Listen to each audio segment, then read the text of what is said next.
Dogscape. Warning: this creepypasta has NSFW content. Log 1.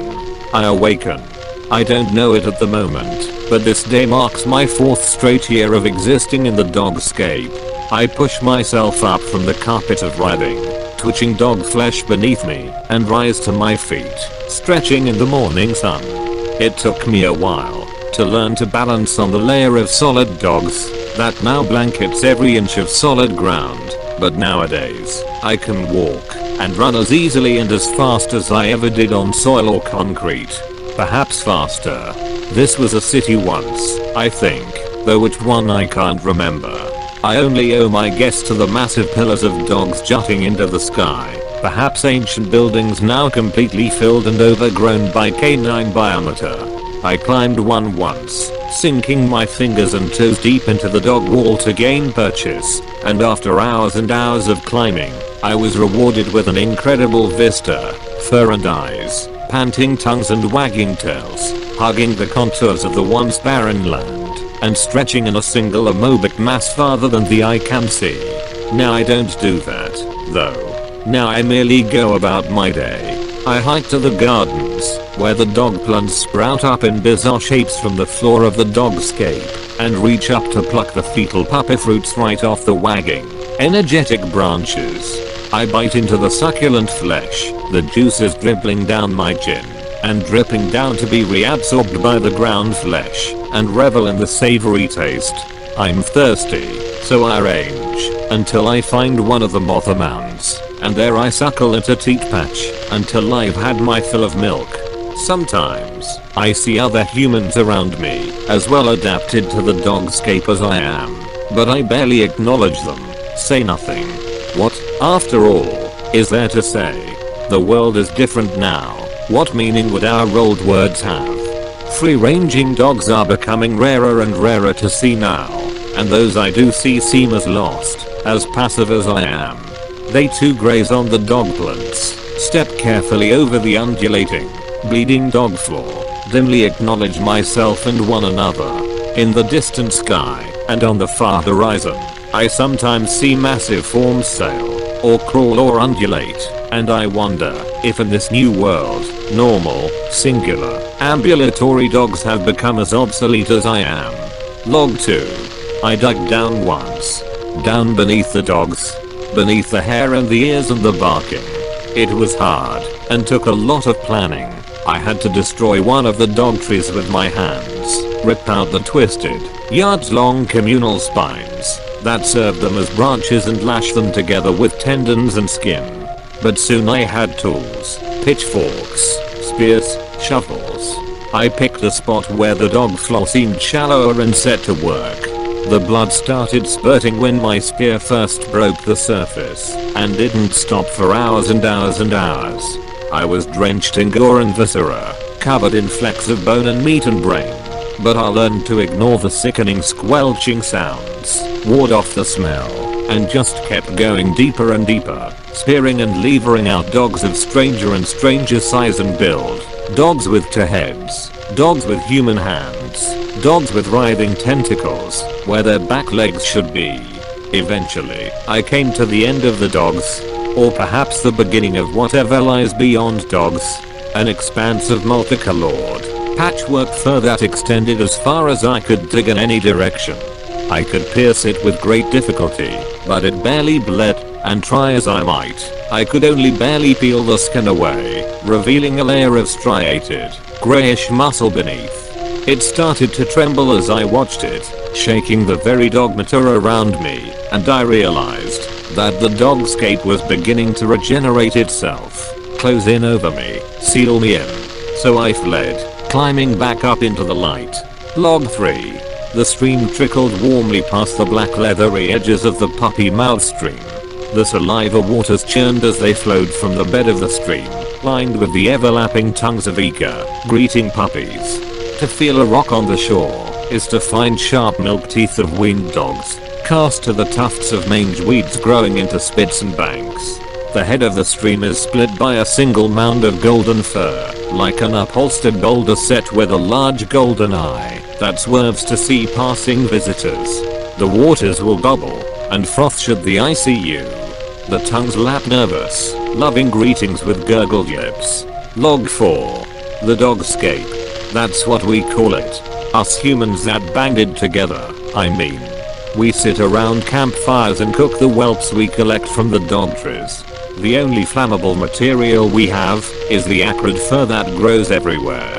It offends all senses, but soon, the meal is prepared. The only food sources are the dog trees and the moth mounds. Some foolish enough dig for meat. Though the reward is great, many don't come back. For the dog flesher grows above them, trapping them inside the moist ground. Primitive tools are forged from bones and leather, such as shovels and knives and clothes. I have lived here for as long as I can remember. There are faint shimmers of the time before the dog flesh, but what use is there dwelling on the past when it cannot fill our stomachs in the present? I'm our tribe scribe. My name is Doc. I used to have a real name, but it escapes my memory. I record all of our findings and knowledge in my leather pages, using dog blood as ink. There were times when there were more of us. The tribe started with as many as 60 people. Now, our numbers are as few as 20. Our leader is Keith. He instructs us to find food, build shelter, and bring fire. He abuses his power, taking 5 wives, and eating more than his share of the food. But those who speak against him meet death in the night. It is hellish, but there is no other choice. Without guidance, we will die out here, so we must remain under his leadership. It has been 2 days since my last writing. I'm lucky that Keith cannot read, for if he had seen my statements about him, I would be dead. Yesterday, one of our tribe members, Cot, was killed by accidentally stepping into one of the open dog myths. His screams of pain as it chewed forced me to crush his skull with a shovel, killing him instantly. The bastard Keith claimed Cot's food ration as his own. I can sense the others are beginning to tire of Keith's position of power as well. Nobody spoke a word at that night's feast. I will not sleep well tonight, hearing Cot's screams in my nightmares. I fear for my life. Feck was killed in front of all of us by Keith today. He refused to continue digging for meat, so the monster beat him to death with his bare hands as a sign that he would not tolerate a refusal to work. I cannot stand for this much longer. Feck was not even an adult. He could not have been more than 17 human years. This brings our numbers down to 18. There is Keith, his 5 wives, me, and the remaining 11 diggers and gatherers. The others whisper to me in secret that I should be the leader instead. I guess they think I have all the answers, because I'm the scribe. Only time will tell. I was awoken at the crack of dawn by one of the diggers, Gar specifically. He told me that tonight would be the night. The others had a plan. They want me to announce that I'm the new leader during the feast. When he is distracted with rage, they intend to kill him from behind. I tell Gar that I accept his plan and will assist them tonight. What have I gotten myself into? Damn them all. I told Keith I planned to replace him. He arose, filled with rage. I waited for the blow to strike him. It never hit Keith. Instead it hit me. Gar was Keith's spy all along. They dragged me far away from the gardens and tied me to a barren dog tree. He said that a quick death would not befit me, and I will waste away under the deathly sun. I can just barely reach my journal from here. I suppose this is the end of me. When the sun was highest in the sky, the heat became unbearable. I saw figures on the horizon. They were not human. They were the hounds that come to eat what the humans leave behind. I thought they were going to eat me. Instead, they went for the blood-soaked meat ropes that held me in place. I was free. I kneeled down to the hounds and looked deep in their eyes. I told them I knew where they could fill their bellies to the brim. They barked once in what I assume was confirmation. I stood up, and we set off to feast. When we reached the settlement, it was amidst their feast. I approached, death in my gaze. Keith was shocked and angry. The diggers and gatherers were quick to his defense. I guess he bribed them. I whistled, and the hound slinked through the fur to my side. We struck like a lightning bolt. My fist smashed into Keith's face, just as my hounds pounced upon his closest guards. Though I was physically weak, I was quite fast. I stole a shovel and quickly buried it into Keith's bloat, while he was disoriented. The smell was sickening, as I expected from a man like him. The hounds made quick work of the rest. I helped, of course. None were spared. I made sure I had my vengeance upon Gar. The hounds were quite full by the end. I took my time, and buried each corpse, or what was left of them. I leave this book upon their graves in the hopes that someone who can understand it finds it. If you do, take heed of these words. The Dogscape knows all, and is strict but fair. She provides justice where justice is due. Log 5. I had a dog right after the Dogscape happened. His name was Carl and he always followed me around.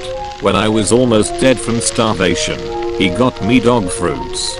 When I was dying of thirst, he held milk in his mouth and got it to me. One day, his foot got stuck in a mouth and I couldn't get him out, so I watched while it swallowed him. A few years later, when I went back, Cole was right there, but he was stretched out. I went to pet him, except it wasn't him, and he bit me and wouldn't let go. I wonder if people can be part of the Dogscape too. I miss Carl. Log 6. All is one in the new truth. The dog mother is vast beyond imagining, and requires many to be kept comfortable and clean. We chose and do not go unrewarded. However, in her vast wisdom, the matriarch gives all we need. We sup from her vast teat, a hearty meal unlike any other. It invigorates and nourishes us custodians, and gives us more than we could have ever wished. The time soon approaches, though, to find new workers. The metamorphosis is upon many of us, and soon we will join with the glory of the dog mound. We are so different from the others, as they shuffle about down among the fertile groves. Many of us have a thick coat already, and old Lawrence has already begun to walk on all fours. Soon we will shed our mortal selves, and be part of the dog mother, our mother. Log 7. I think we knew the war had been lost the day the general committed suicide. The masses of flesh and fur just spread, like waves across the cities.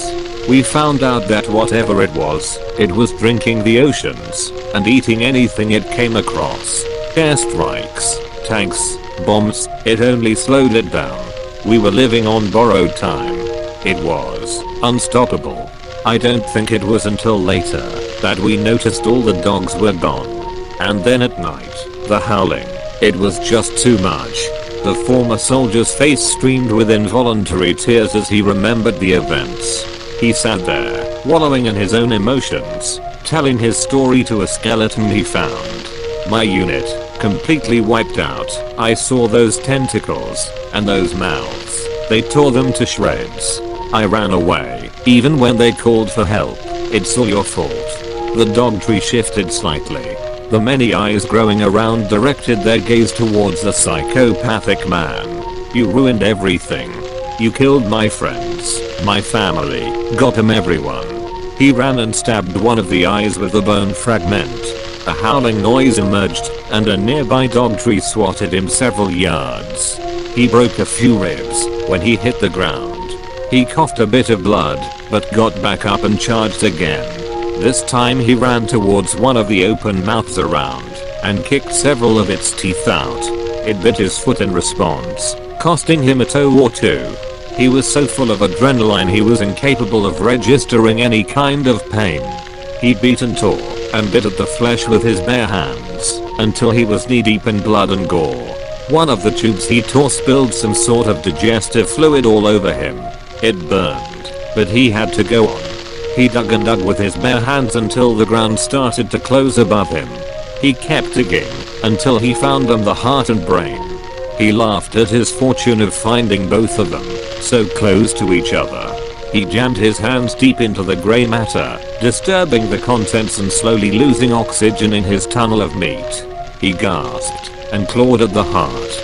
Tearing it out of place, he collapsed and blacked out. He awoke to many tentacles burying themselves in his body. One hit his spinal cord, and fused with his brainstem. A flood of thought hit him all at once, as he suddenly became one with the Dogscape. More tentacles connected themselves to his vital organs, as he became assimilated.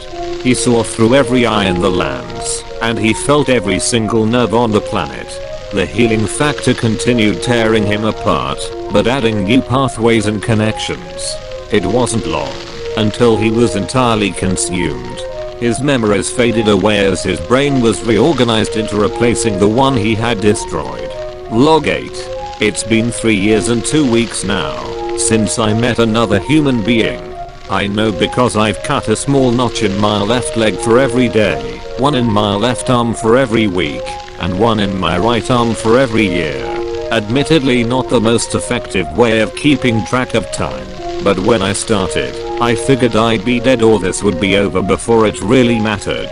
Like I said, I haven't met any other people for a while, but I figured I would write this anyways just in case, as a warning to others that might be out there. I ran into something terrible today. Well, the whole Dogscape is terrible, but I mean more terrible.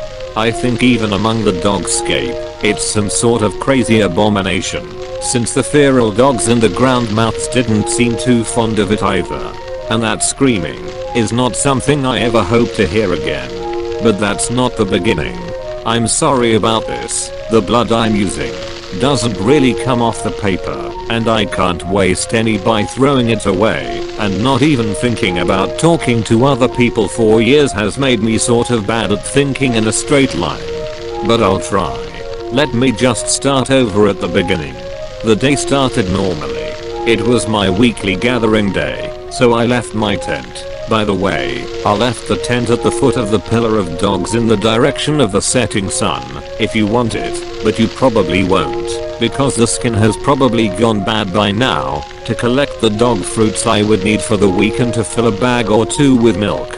But when I got to the place where there should have been teats, there was just a bloody mess, where someone had dug deep into the flesh of the Dogscape. I didn't really think much of it at first, just that I would need to go looking for a new source of milk.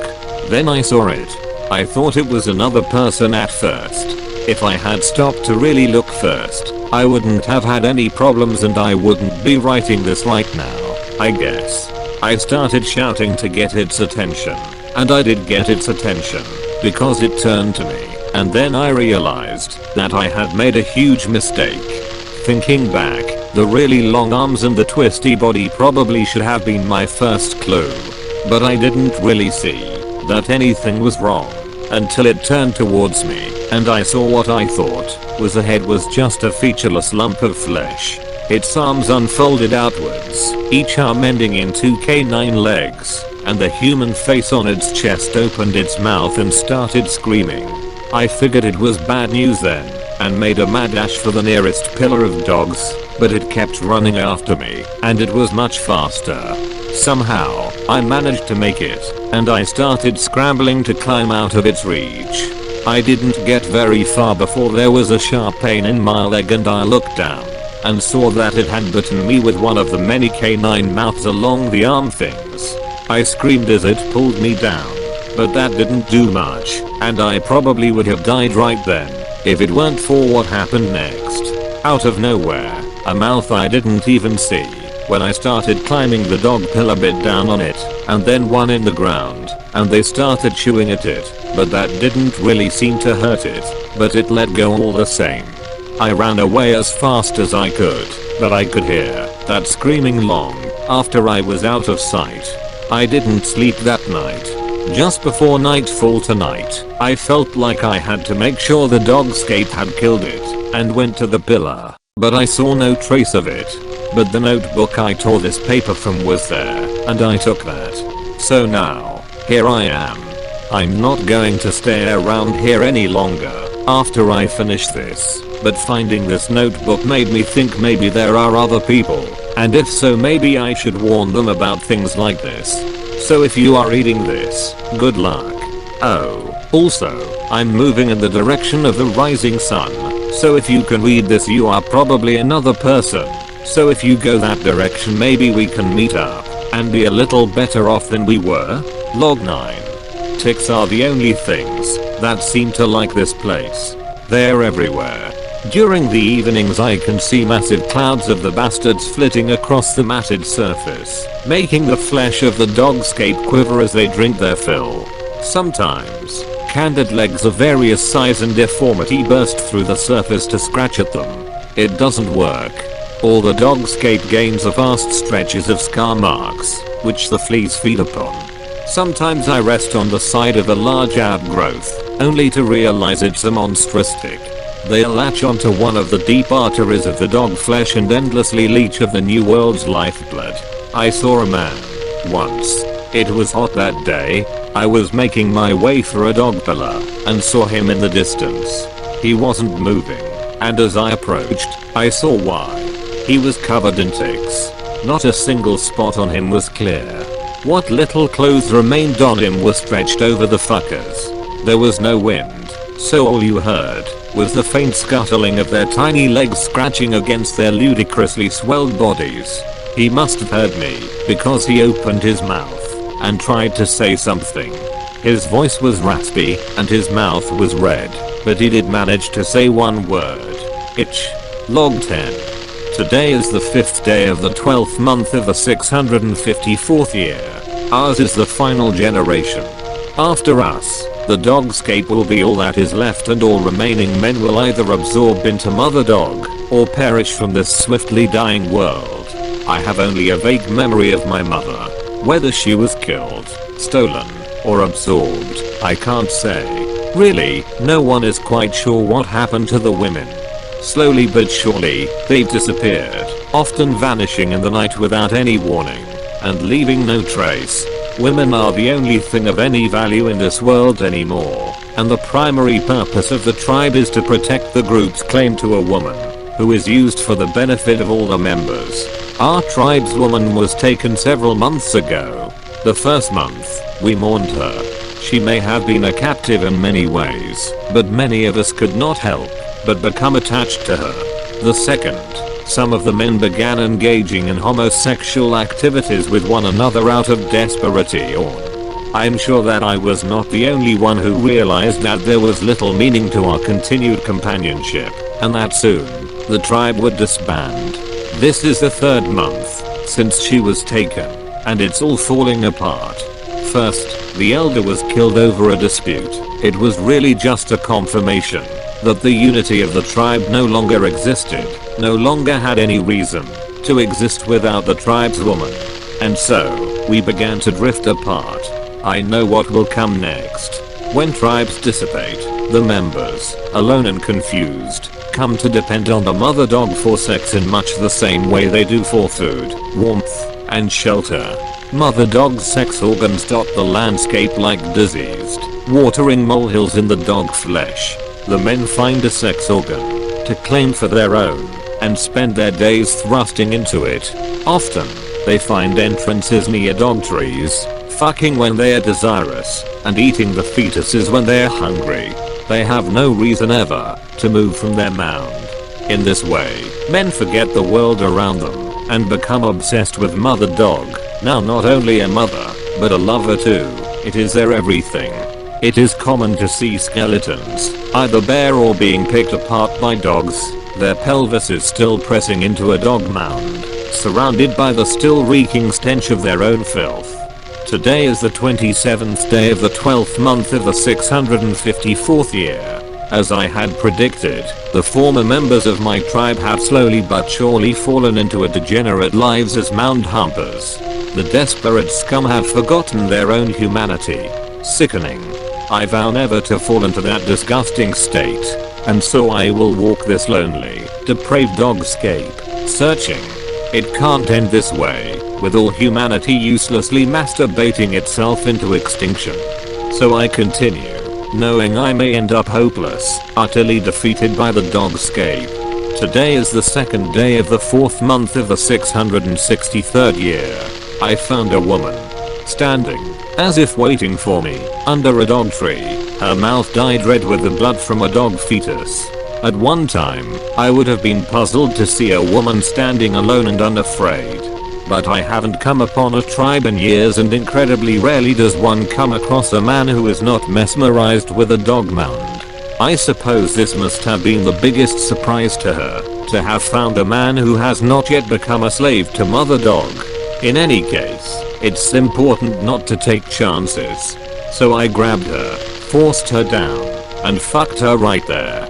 Then I tied her down to the dog tree with a length of dog flesh rope, so that she couldn't run. Today is the 7th day of the 8th month of the 663rd year. My woman is pregnant. I have watched over her, protected her from the wild mongrels that still roamed the Dogscape. When the swarms of ticks came, I covered her in a hide. I wonder if we are the only ones left on this planet who are still human? Today is the 5th day of the 1st month of the 664th year. My child was born today. My woman squeezed my hand, breathing hard, pushing. After some time, the child came. A healthy, normal female infant.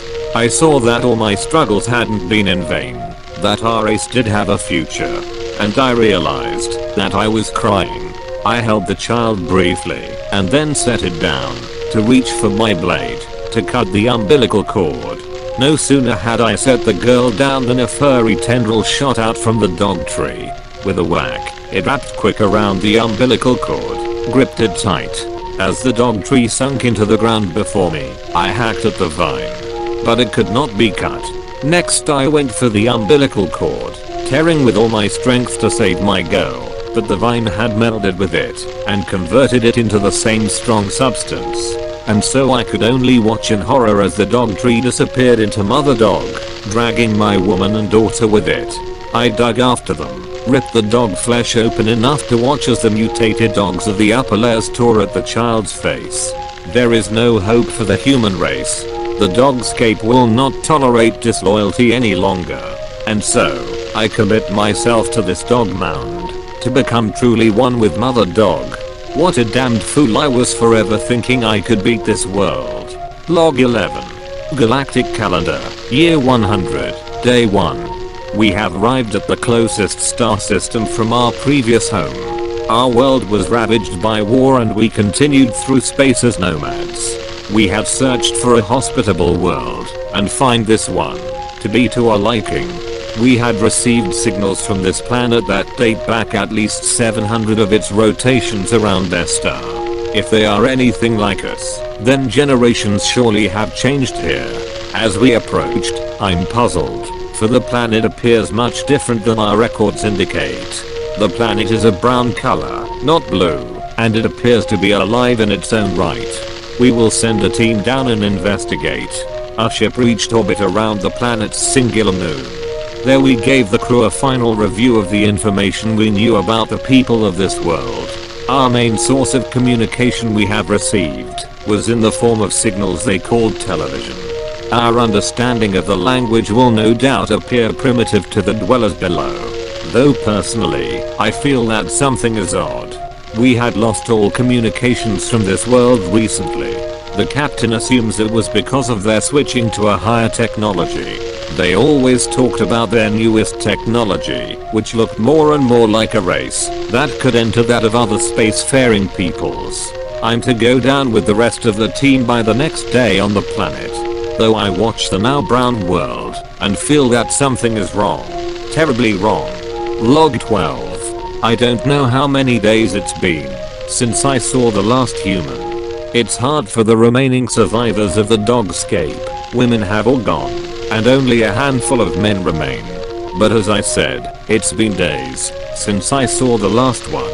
I wandered the furry fields looking for a teat patch when I stumbled across something both very horrifying yet wonderful at the same time. I looked down at what appeared to be a patch of both male and female reproductive dog organs. I stared, fascinated as they endlessly paired with each other. I knew I should have looked away, but I just couldn't. After a while of watching them breed endlessly, they seemed to stop. It appeared that they finally sensed me. I almost felt bad for interrupting, so I started to walk away, but I felt something grab a hold of my leg. I looked down to see a mutated dog paw holding tightly to my pant leg. I tried to pull my leg from its grasp, but it held on. Then, to my horror, it started pulling me to the middle of the organ patch. I frantically began to fight to get loose, for I knew what it wanted. More dog paws sprouted up and began pulling me.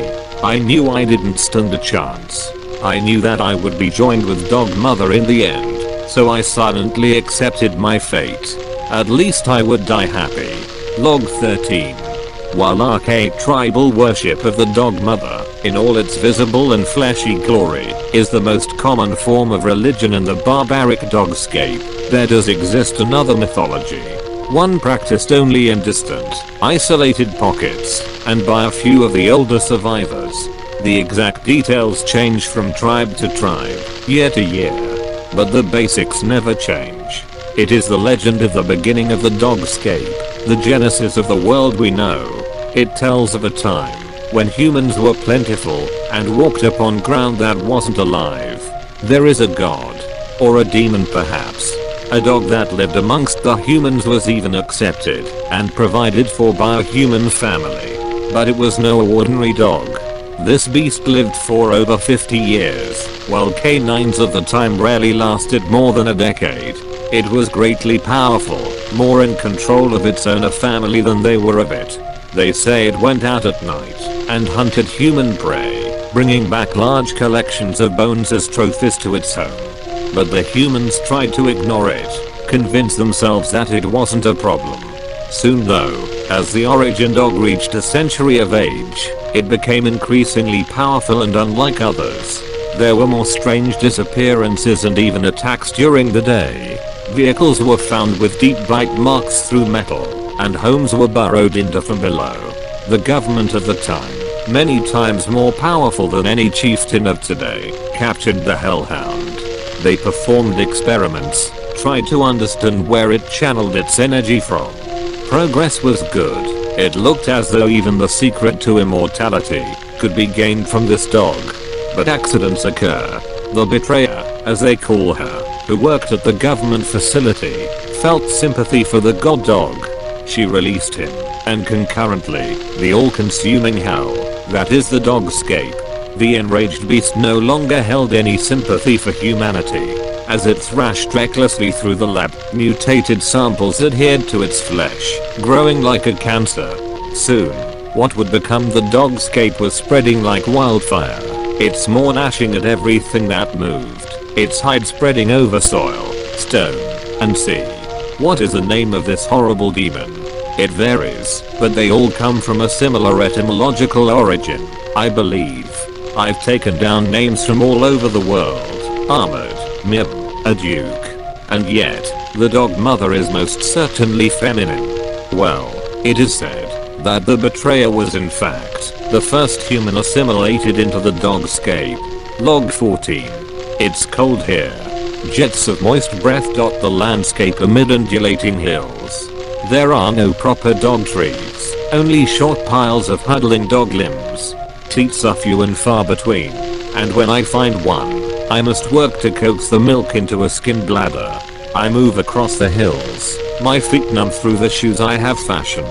I move in the direction that seems easiest, a subtle and mangy slope that I only just noticed was guiding my path in a general downhill fashion. Where there is fur, it is thick and rancid with matted oil. I don't know why the mother does what it does, but all of her fruits have their uses. I hack at a fur clump, separating it from the flesh below. There is only a little blood from a grazed skin tag. I fold and shape the waxy fur onto the insulating hairy coverings on my body. The dog flesh rumbles beneath me in a more than disconcerting way. It has been doing that for the past several weeks, more so the further I have traveled. It is getting colder. I can hear only the wind now, tearing across the mother. The howls, warbling and mournful, have stopped. The sharp barks and yips no longer form a background cacophony. I huddle into my coverings and shoulder ahead. I have no path to follow but forward. The ground feels harder here. The gentle give of the dogland has ceased, giving way to a dull, sound-absorbing thud of matted fur. I slipped yesterday on what seemed to be a lake of solid piss. It was not reabsorbing into the mother. My own shivering, seems to syncopate with the occasional rumbles of the mother. Her flesh no longer seems like a living being, but I know that deep within her, the blood flows. It is so cold here. I continue forward every day. The ground slopes more, and I struggle to sleep in a forgiving skinfold. There is no purpose but to move forward now, one foot in front of the other. It has been dark for as long as I can remember. How long will this night last? The air is dry. The land is mostly featureless and hard as I walk. The wind blows clumps of brittle hair across my face, and they hurt. A soft pop, a subtle blue flash, and then they blow past me. My hands are deep within my coverings. They are numb, and if I expose them to ward off the shocks, then the cold will take them from me. I have already lost 3 toes. I can no longer feel that foot. I no longer bother to light fires in the deep crooks where I sleep, but the last I saw of that foot, it was black and swollen. It felt like it was burning.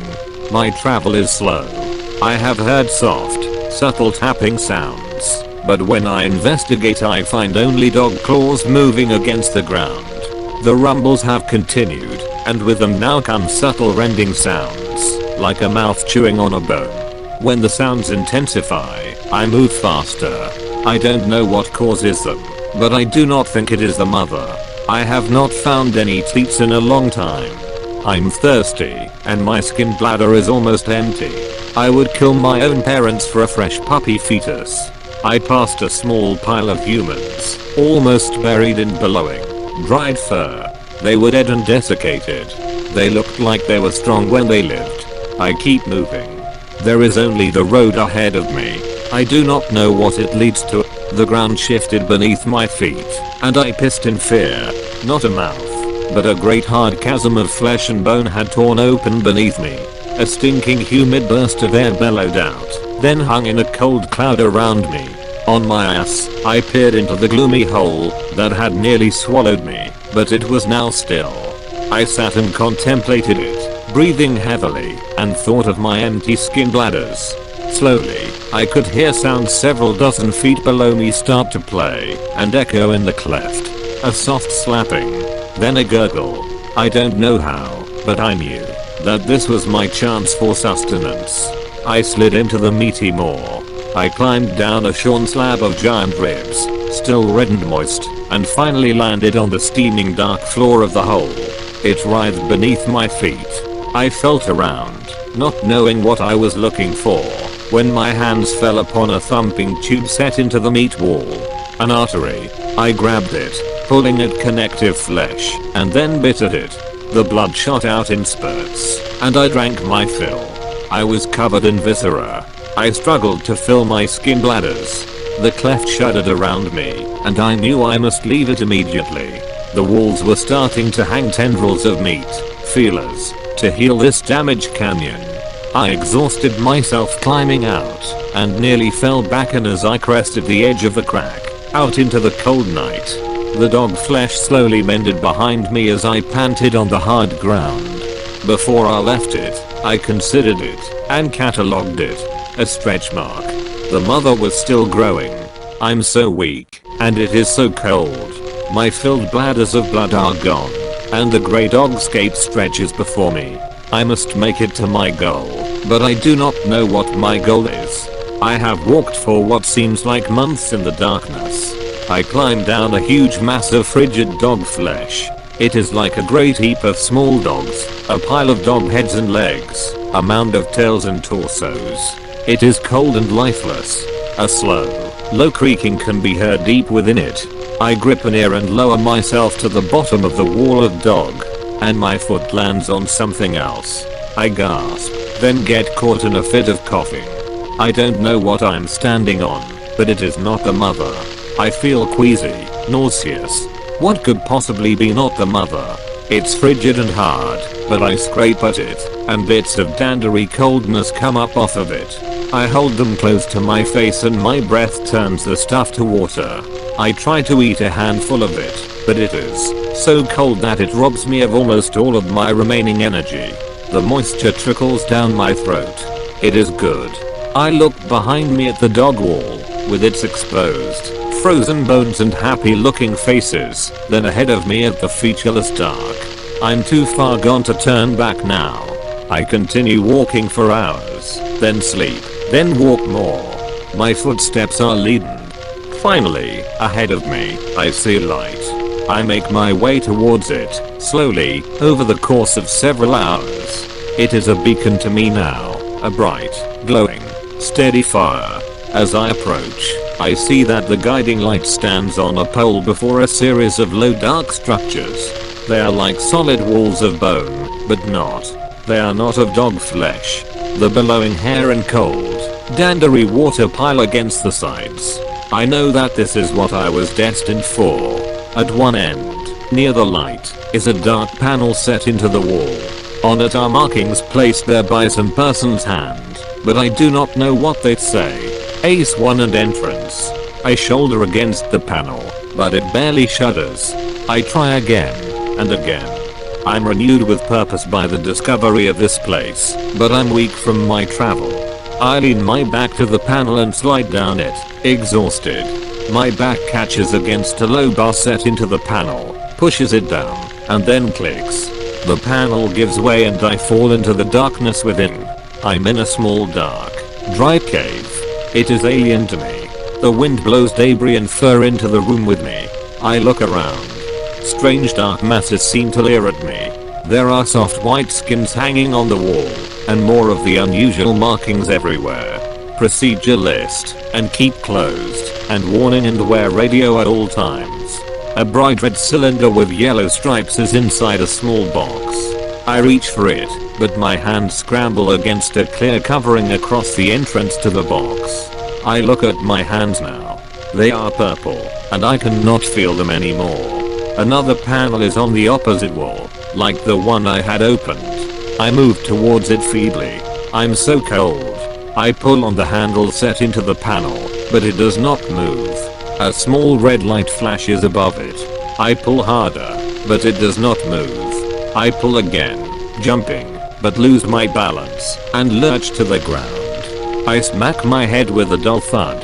The cold is blowing in fiercely from the opening behind me. I scrape against the hard panel, but it will not move. More markings adorn it. Close outer door first. I do not understand them.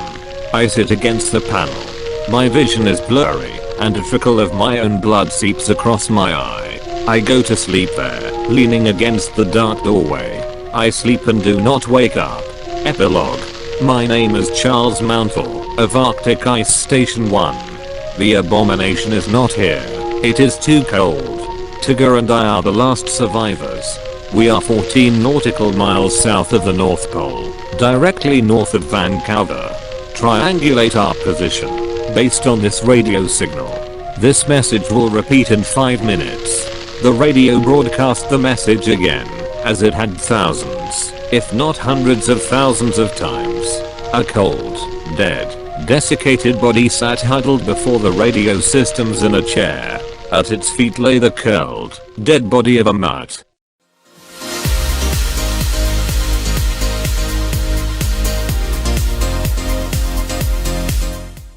That's all, Zipsters! Like and subscribe.